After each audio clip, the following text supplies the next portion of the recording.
The summer evening had begun to fold the world in its mysterious embrace.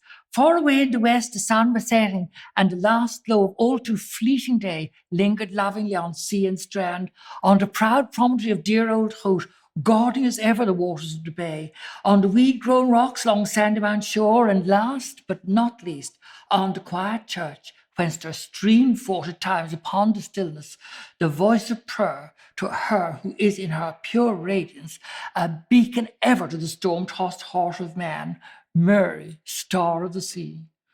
Queen of angels, Queen of patriots, Queen of prophets of all saints, they pray, Queen of most holy rosary. And then Father Conroy handed the thurible to Canon O'Hanlon, and he put in the incense and sensed the blessed sacrament. And Sissy Caffrey caught the two twins, and she was itching to give them a ringing good clip on the ear, but she didn't, because she thought he might be watching her. But she never made a bigger mistake in all her life, because Gertie could see without looking up that he never took his eyes off of her.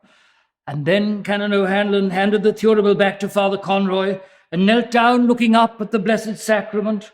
And the choir began to sing Tantum Ergo, and she just swung a foot in and out in time as the music rose and fell to the Tantum Ergo Sacramentum.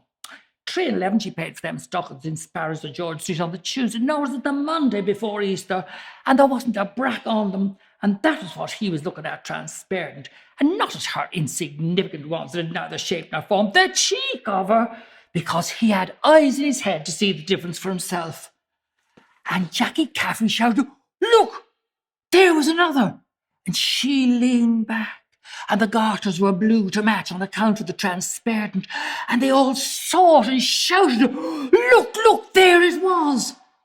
And she leaned back ever so far to see the fireworks, and something queer was flying about through the air, a soft thing to and fro, dark.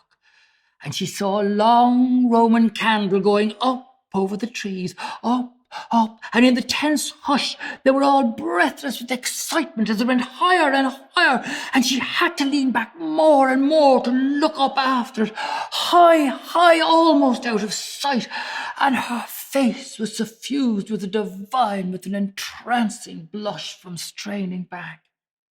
She would fain have cried to him chokingly, held out her snowy, slender arms to him to come, to feel his lips laid on her white brow, the cry of a young girl's love, a little strangled cry wrung from her, that cry that has rung through the ages. And then a rocket sprang and bang, shot blinded. Oh, then the Roman candle burst, and it was like a sigh of, oh.